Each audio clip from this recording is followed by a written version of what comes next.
Good morning, good morning, good morning, Wake and Takers. How are we doing today? It is Tuesday, July 22nd, coming to you live for another Wake and Take episode. I got a fun one today. I got a special guest joining me to go ahead and go over all of the training camp battles that we're looking for and just some interesting injury news and things that we're keeping an eye on as the season gets closer and closer. Want to go ahead and just remind you all to go ahead and follow the Player Profiler Now YouTube channel. Follow us on X. Go ahead and check out all the videos as they come up, and go ahead and give us a like and a subscription as you come along, so that way you're not missing any of the content that we're putting out as we enter draft season. We got a lot of different shows, a lot of different takes and different viewpoints from different people coming up. So it's really a good time to just jump in and make sure you're keeping up with everything that's going on. But I don't want to go ahead and beat around the bush any longer, so I'm going to go ahead and bring on the guest that I have today. It is Evan Ringler, the Director of Analytics from Player Profiler. He's going to be joining me. You can go ahead and follow him on X at Evan Ringler FF, and let's go ahead and bring him on. Evan, how are we doing today? Doing great. How about you? Doing real good. Doing real good. Thank you. Welcome to Wake and Take. Appreciate you waking up early over on the West Coast to go ahead and go live with us. Always a pleasure. Thanks for having me. Yeah, absolutely. So as the Director of Analytics, you got to be a busy guy, pumping out all the data, making sure all the projections are staying sharp and everything. But do you have anything interesting, any fun projects or anything that's coming new to the website that you wanted to talk about? Yeah, right now as we prepare for this 2025 season, I'm working on adding a number of really cool metrics to our database that you'll see on player pages this year.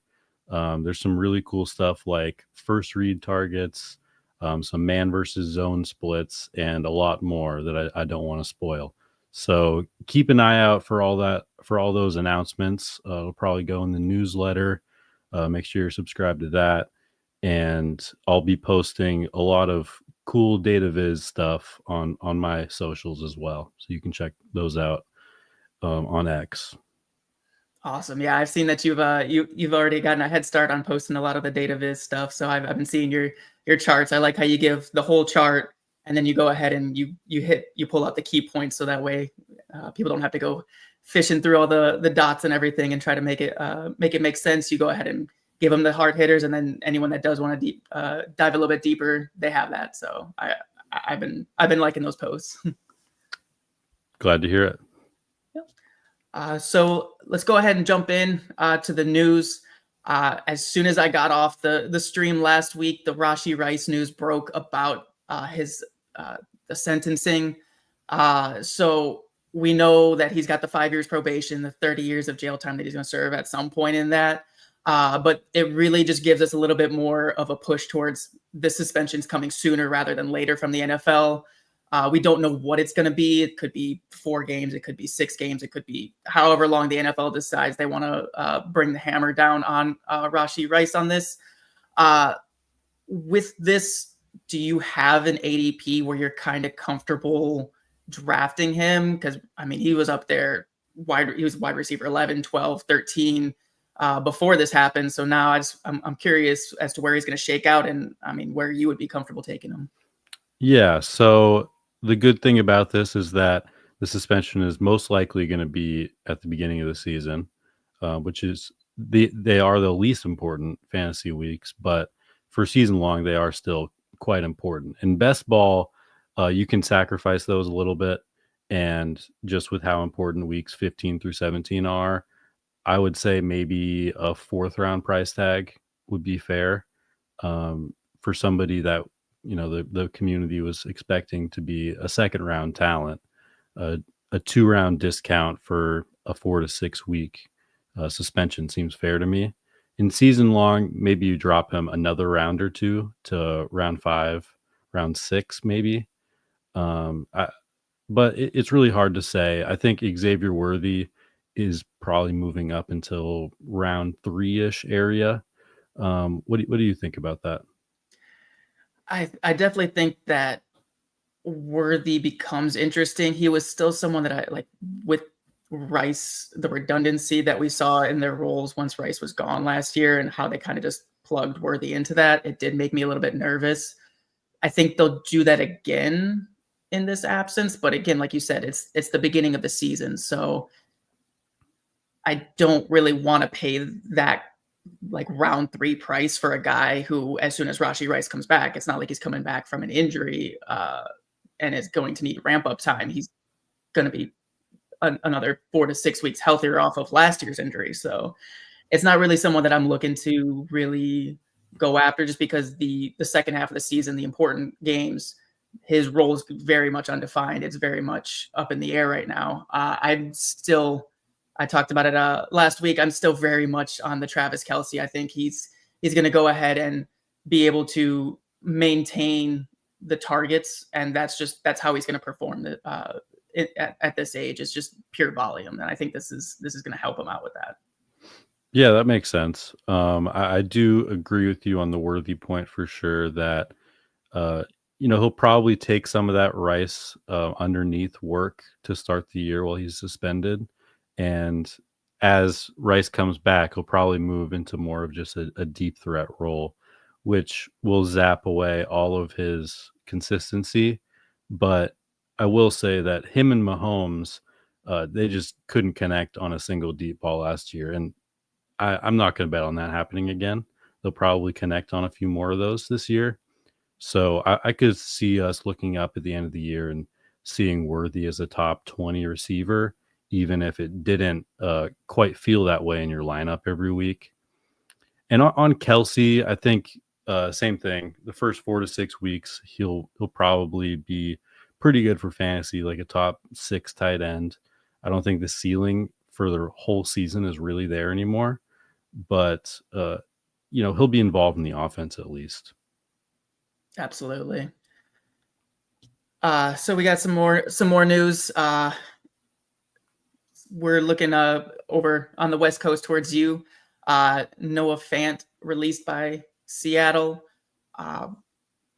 Do you see a path now for AJ Barner or Elijah Arroyo to really step in and claim the role for themselves? Or do you think it's going to be kind of a mix and mash, like maybe Barner at the beginning of the season while Arroyo gets caught up? Do you see either of these guys really claiming the role, and is the role even fantasy relevant this season? Yeah, that's a good question.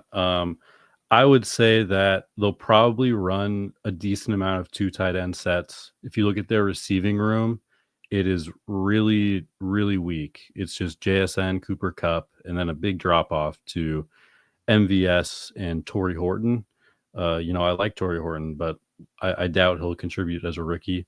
So I think they'll keep Barner and Arroyo on the field a decent amount, and both of them, I don't expect much fantasy relevancy, but in Dynasty, Arroyo I do like quite a bit, especially with Fant gone here. He has a chance to prove himself as a rookie, and then we can see him capitalize on that year 2, year 3. Absolutely. Yeah, I was scooping up as much Arroyo as I could. I always like to grab at least one like round, like 3-4 tight end from my rookie drafts, and this year it was Elijah Arroyo, and right now I'm feeling pretty good about that one. Yeah, it was a great year for that. Terrence Ferguson too. Sometimes he's going in the second, but also Mason Taylor. Just a great year for tight ends in general in the rookie drafts. Yeah, we had those top 2 guys really pull the weight forward, and then everyone else just kind of kept dipping. So I'll take that. But also with the Fant news, with him being gone, does this kind of bump up? Like you said, the wide receiver room is already pretty bare. We're looking like it's going to get even more consolidated. Does this bump JSN and even Kupp, who's been kind of left for dead this offseason? Does this kind of elevate them even more? I don't think this news in particular should really impact those 2 receivers at all. However, I have been kind of reevaluating on Kupp recently. They just need guys who can get open, and he can get open. So I can see him earning more targets than I currently have projected for. I'm going to reevaluate that. But as far as if Fant is a factor in that, not really. Gotcha. Yeah, with Cup, honestly, I mean, we could see Adam Thielen 2.0, where Yeah. the dustier and dustier he gets, it just doesn't matter because he knows how to get open. So, Yeah, I can totally see it. yeah. We're going to jump over towards some more injury related news. We saw yesterday that Will Levis is being shut down for the 2025 season with shoulder surgery. This just opens the runway for Cam Ward to be the number one. We don't have to hear throughout camp, oh, it's a competition. Levis is really pushing the rookie. We all knew that wasn't really going to be the case anyway, but it's nice to just have that clarity with Cam. So it does this kind of make Cam Ward a more like, especially for like we're maybe thinking like best ball or that type where you know before maybe he starts a couple games into the season if they want to try to protect him, or does this not really change anything for Cam, who everyone kind of expected to be the day one starter? Yeah, I think this is pretty much a non-factor in most ways. I always project all starting quarterbacks for 16 games and then one for the backup. So now that one for the backup just shifts to Brandon Allen. It's really not a big impact. I mean, maybe there's a chance Brandon Allen could be usable if Ward went down, but probably not even that. Yeah, I'm not too excited for the receiving room to elevate whoever the quarterback is. I think it's more Cam's going to be elevating the rest of them. So yeah, yep. Big on Calvin Ridley this year. I think he's really being underrated. If Cam Ward is good, Ridley is going to put up some monster numbers. If you take a look what he did with Levis last year, it was some pretty crazy stuff, especially the air yards.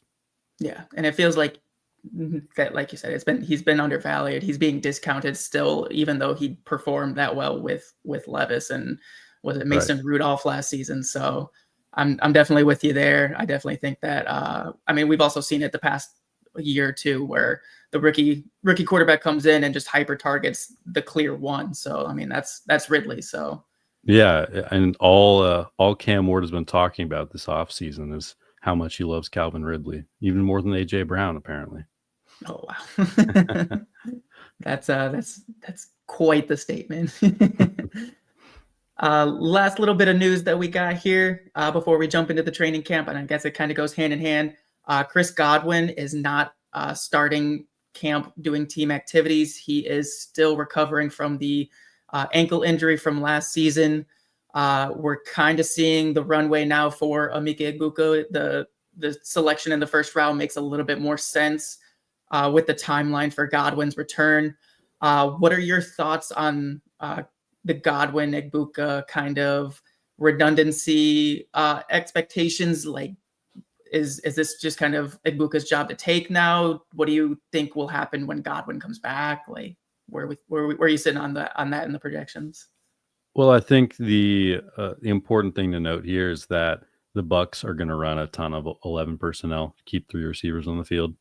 So I don't think it's really Godwin versus Egbuka as much as it is Godwin versus like McMillan or Egbuka versus McMillan. So right now we don't really know much about this Godwin timeline. Like, what are we expecting here? Maybe he's back for the start of the season. If he was, I would not expect him to be himself, considering he's going to be missing some training camp time here. Honestly, I'm pretty much out on Godwin, mostly because of this injury and the Egbuka pick, which, he does play a similar role to Godwin. He'll take a lot of those slot snaps, but I do think that really, neither of them is going to have a huge ceiling this year because the other one's already there. And this offense is bound to score fewer touchdowns than they did last year. Yeah, that's very true. Baker was on fire last season, and we've just seen bit by bit the expectations kind of get chipped away with the injuries to the offensive line, with Godwin not coming back for camp. It definitely does leave it a little bit more up in the air. And I tend to agree with you. I feel at first, before this Godwin news came out, I was more in on Godwin, thinking that it was going to be the same old Evans Godwin 1-2, and then Egbuka was more of like a pick for the future for the Bucks. But now it seems like it's a little bit more. The future is now with that, so it'll be interesting to see how it shakes out. But I do think you're right that it's going to be 3 wide receiver sets, and we're going to kind of see it get spread around a little bit more. Yeah. I will say that Egbuka might get off to a hot start to his career, which would be huge for his dynasty value for sure. Oh yeah. But as far as down the stretch of the season when all 3 are healthy, I just don't feel comfortable projecting Godwin or Egbuka to surpass the other. The only one I feel confident in is Mike Evans, because he has the unique role there. Yeah, and I mean, as boring as it is, the guy just puts up 1,000-yard season year after year, so it's hard to doubt that. I think we're going to take a moment here to go ahead and the Podfather is going to talk about the Rabbit draft on Fast Draft. I actually got a notification this morning that it's 90% full, so not too many spots left in that. So go ahead and jump in there, and let's hear from Matt Kelly on that. You asked, we delivered a full best ball tournament on Fast Draft, but we do it the Fast Draft way, and it's called the Rabbit, because of course it is. 20-second time clock, 15 rounds. These drafts, they take 20 minutes. That's it. So you get a lot of new people coming in and playing, get a lot of best ball bros playing, exploitable ADPs, no rake. It is the best EV in all of fantasy. You should just go to fastdraft.app, use code FAST. You get a $50 deposit match. These things are a blast, and it's the best use of your funds in all of fantasy.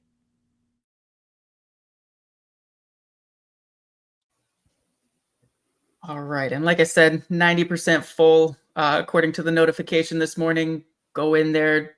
There's going to be a lot of news flowing out in the next couple of days with training camps starting some yesterday, some today. And I think the final teams report tomorrow. So the noise and the news will be flowing heavily, hopefully shaking up some ADPs so you can go ahead and take advantage there. Sticking with kind of like the injuries that we're looking out for. We already talked about Godwin and the Bucks. Do you have any other players or situations injury related that you're keeping an eye for in the opening weeks? Yeah, so I think in terms of, in general, what training camp storylines should you pay attention to? Injury updates are a big one, and then running backs are another one, because those are more black and white than just this quarterback is playing really well or this receiver looks really good. So as far as health updates, number one, of course, has to be Christian McCaffrey. If we see any tiny little comment that he's not fully 100% healthy, then it should be front page news for all of fantasy, and everybody should probably panic, because last year it was, oh, he's fine, he's dealing with this little calf thing, he's fine, to he's out for most of the season. Yeah. So he's that flying is internationally. yeah. So that is definitely my number one storyline to watch this training camp. Got it. And if you do hear he's healthy, you're fully in this season. I don't know if anybody can be fully in, but I will be reluctantly in. Well, it also depends on his ADP, because like an underdog, he just keeps creeping up. He's like 7 or 8 overall right now. And that's starting to get a little uncomfortable, got to be honest. Gotcha. Is there, what's kind of like your running back line? Like once this running back is gone, who are you turning to? When are you turning to CMC? Well, that's a complicated question. It has to be, Bijan and Saquon definitely ahead of them. For me, Gibbs, Genty, those guys are right on the edge, where in the projections they're right around CMC. So I would probably favor them slightly ahead, just because they don't have bilateral Achilles tendonitis. But yeah, somewhere in that range, CMC obviously has more upside than both of them, though, as well. So it's a difficult decision. We'll keep monitoring it, and might be the number one storyline just in fantasy this whole year, like it was last year, honestly. Yeah, that tends to be the Christian McCaffrey story that we've seen of late, where it's either he's lighting the world on fire or he is making fantasy managers pull their hair out because they drafted him in the first round and they can't even use him for half the season. So yeah, it's really frustrating, man. I feel like it's extra frustrating just because there is so much news around the 49ers. I mean, we've seen Brandon Ayuk is either starting on the PUP or he's ready week 1, and we can't get a straight answer out of San Francisco. Jawan Jennings is posturing for a new contract. So it just seems like this is the year where it's 100%. Like if it's CMC, he's out there, it's going to be McCaffrey and Kittle, and it's going to be just an absolute insane fantasy season for those two guys if they can stay on the field. Yeah, I see Luca in the chat asking about Garendo or Jordan James. I think it's clearly Garendo, and honestly, he's super undervalued right now. They ship out Jordan Mason to Minnesota. Elijah Mitchell leaves in free agency. It's all Garendo if CMC goes down, and he's not being priced like that. He should be one of the highest value handcuffs in the league, but he's kind of just another handcuff in terms of his ADP right now.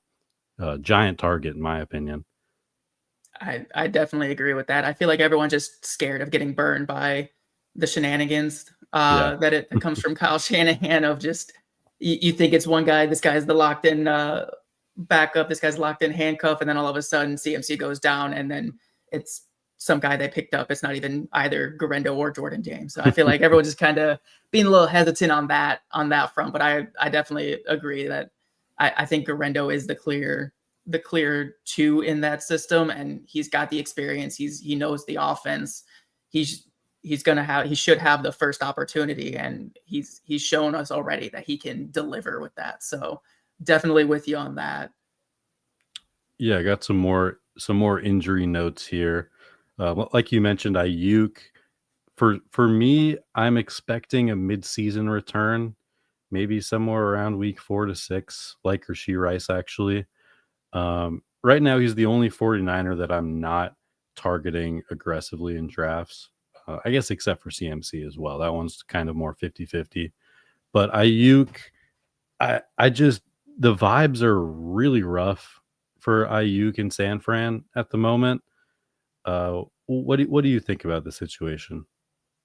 I tend to agree. I've shifted my focus more towards like Kittle. I've taken my shots on Pearsall. Ayuk was kind of already like had to fight for his contract to get it, and then he immediately gets the ACL injury. So it seems like there's just kind of like some bitterness there, and we're not sure, is he going to be working his hardest to come back when we've seen before that he hasn't always put in that work, and he's been in the doghouse with Shanahan. So I definitely think that injury risk alone has me already nervous about him, even in the like late season, like best ball underdog value. I just don't really feel comfortable doing it because there's going to be a significant ramp up time, and they do not care in San Francisco about your contract, about anything. It's who is putting in the work, who is there, who's available and ready to go. And I mean, right now that's Jennings kind of until he shows up with a contract or not, and Pearsall and Kittle. So like I said, I really think we're going to see a huge consolidation. And even when Ayuk comes back, I just think it's going to be too little too late to be a significant fantasy contributor. Yeah, I generally agree on that. My motto for this season is simple: just draft Jawan Jennings. Just draft him. He's got an elite floor. He's got an elite ceiling. Just get this contract settled and it's wheels up. Yeah. See, the next bit of injury news that I'll be looking for is Najee Harris, which has been a really weird one. We haven't gotten a lot of news on it. I think he is almost certainly going to be fine for the regular season, and there won't be any huge issues. But I will say that Omarion Hampton will be getting significantly more practice reps than we previously expected, just running with the ones all the time, as opposed to splitting that 50-50. That can be huge for a rookie. So Hampton, I think will move up like half a round to a round for me.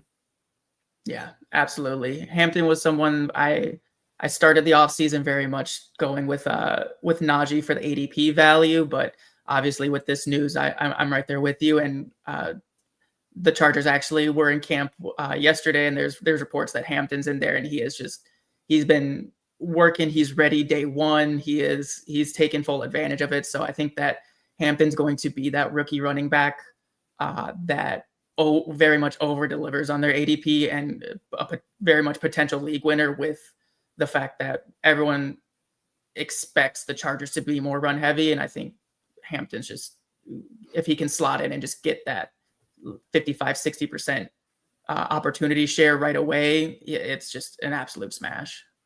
Yeah, absolutely. I think he's gonna crush this year, in my opinion.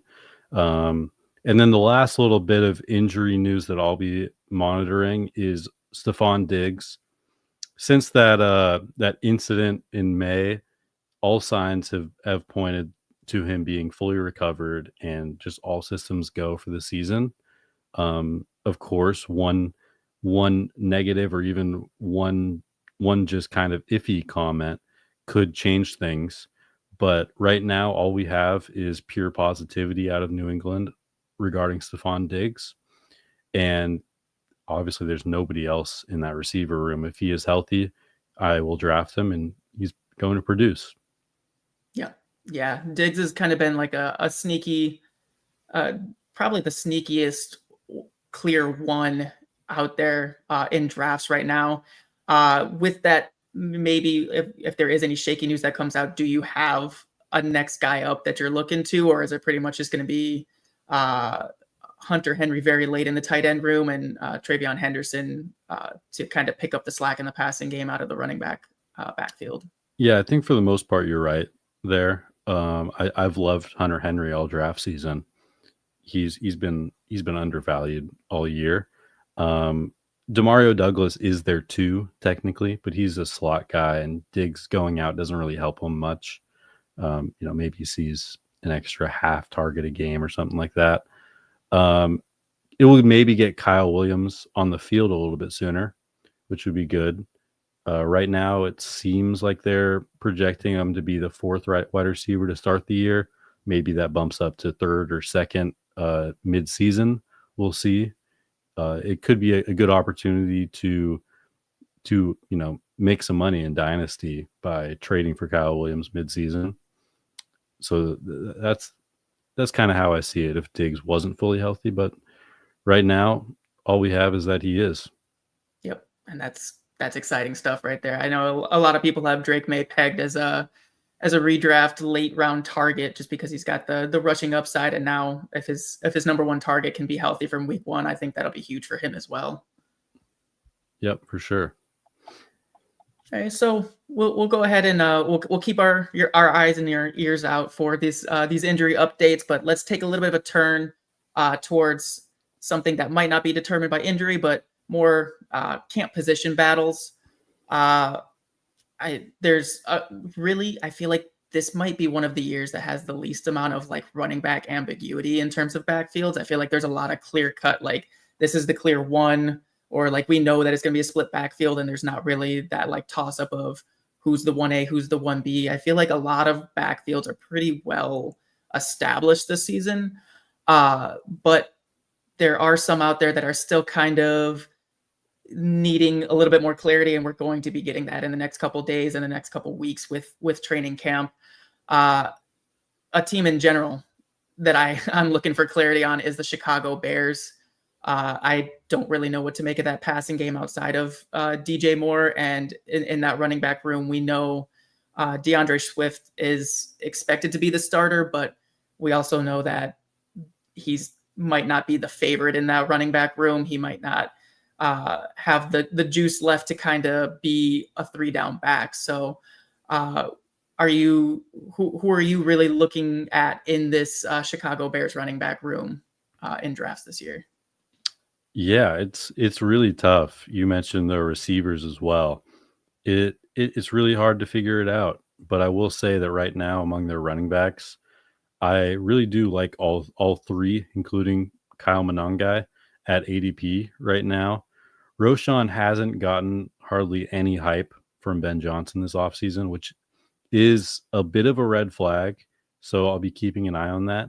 But he has a unique skill set relative to DeAndre Swift. He's got more size and he can catch passes as well.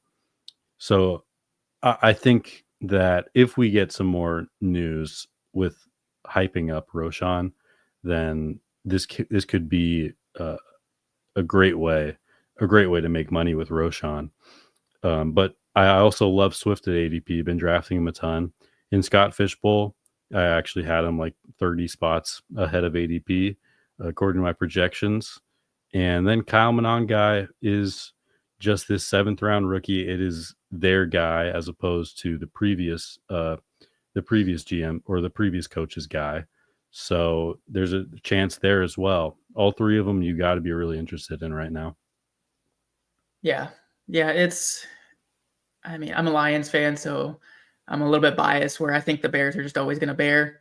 But also with Ben Johnson coming over, you got to think maybe he tries to implement a little bit of that David Montgomery, Jahmyr Gibbs type of backfield. And in that case, who do you kind of see as slotting in as that David Montgomery? Because Swift is more profiles to a very much lesser version of Jahmyr Gibbs, but that's kind of the role that I would expect him to fill. Do you expect more Roshan Johnson to be that David Montgomery or Monangai? Yeah, definitely projecting into Roshan right now. Loved him a lot coming out of the draft. He has a versatile skill set and he might not be super explosive, but he's very trustworthy and can just work in a lot of different ways. Slotting right into that David Montgomery. Yep. Archetype right there then. Okay. And on the passing game, do you have any thoughts on past DJ Moore? I know Odunze has been getting a lot of hype. Obviously the high draft capital from last season. We saw that he's got the ability, but they also bring in Colston Loveland. They still have Cole Kmet. They have Luther Burden coming in as well. So it's just really, really getting it's getting messy in that passing game. And with a brand new offense, it's really tough to predict. So I just wanted to know, I'm pretty much DJ Moore, and then I'll take a couple stabs on a Dunze here and there in best ball, but I'm really, really hesitant to push the button on any of these guys right now, just because it's so up in the air. Yeah, I'm pretty much on the same page. It's really hard to figure this out from a projection standpoint. I trust DJ Moore to be able to get the ball. And Odunze, last year he was not good. This year I'm expecting him to be significantly better, but still not this crazy fantasy producer. In fact, in our projections, he's like past wide receiver 50, I believe, right now. But that is, separate from draft value. That's another discussion. But the tight ends are going to be weird with Loveland and Kmet as well. I don't think it's a guarantee that Loveland just plays Kmet out of a job. I don't see that happening. They'll probably, like you said, they probably will run a decent amount of 2 tight end as well. Burden is the wild card. He has a soft tissue injury right now, apparently, which is never what you want to see for a rookie, especially a rookie like him who really needs that work with Ben Johnson. So I would say right now I'm out on Burden. For 2025, I am mostly out on Loveland. Maybe there's a late season breakout. I can totally see that. Definitely out on Kmet.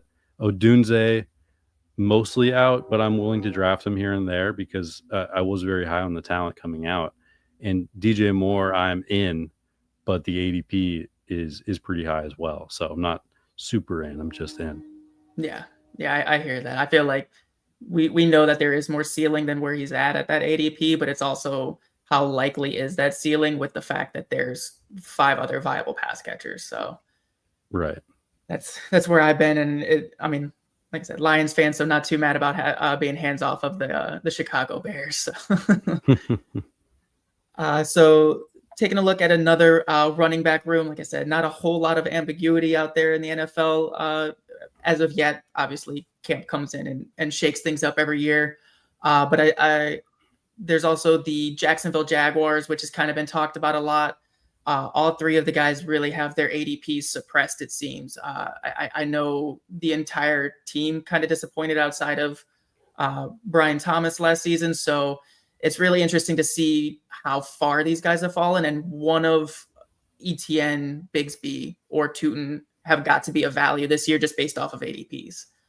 Do you have a favorite out of those 3, or are you just kind of looking to see how it shakes out over there as well? Yeah, this is another kind of like the Bears running back room where I like all of them at ADP. You can make a case for all of them. Just lean into the ambiguity, shoot your shots, and you will probably return value on that investment. The fantasy community seems to think right now that this is going to be a clear ETN and then Tootin and then Bigsby. I don't think that's 100% in the book. And it's also worth noting this O-line, it's not Tampa. It's not Tampa. Tampa has one of the best O-lines in the league, so it might be a little tougher for Cohen to scheme this up relative to Bucky's breakout from last year. But I will say that Tootin is my biggest target out of this backfield right now, but I'm comfortable drafting all 3 at ADP. Okay. And you said you don't think it's ETN, Tootin, Bigsby. Do you think it's just kind of like a mismatch, or do you have your own, what you expect the order to be in terms of just the depth chart? Yeah, I just don't think it's clear, and the fantasy community seems to think that it is clear. So I disagree on that, which is why I want to lean more into that ambiguity. That definitely makes sense. Yeah, I've been more on the ETN side myself. Hearing a little bit about the fumbles or in the rookie camp from Tootin kind of scared me off a little bit, just because I was already his ADP was creeping up into the ETN range already, and it kind of made me, I was like, I'm not quite sure that's right yet, and then that scared me off. And I just think that, like you said, the offensive line isn't as good. I think whoever is catching the most passes out of those 3 is going to be the most viable, and that kind of just eliminates Bigsby for me. So it really is kind of who is going to emerge out of ETN and Tootin. And I've been putting my money on ETN to get one final ride with the Jaguars, where they just kind of load up all of the reps, all of the as much as they can onto his shoulders, and then get ready to ship him off and really start the new regime next season in the running back room. Yeah, that makes sense to me. I like that take. Yeah. All right. And I got one more training camp situation that I myself am looking at in particular, and it's going to be the Cleveland Browns quarterback room. Even just outside of a fantasy football perspective, I think this is just going to be pure cinema from what we see and hear, because we got, as we know, Joe Flacco, the old curmudgeon-y, grumpy vet who doesn't want to teach any of the youngins anything. He just wants to go out there, throw the ball 50 times a game, collect his check, and then go back home. We got the 2 different rookies taken this year, with Dylan Gabriel, who I saw reports that he's getting more reps than planned by the coaching staff, which is interesting, as he was the higher drafted rookie quarterback. And then, of course, Shedeur Sanders is there. And I don't even like talking about Kenny Pickett, because is he even still in that room? Is he going to be like Jamal Adams, where he shows up and the door's locked on him? Like, I'm just really interested to see it.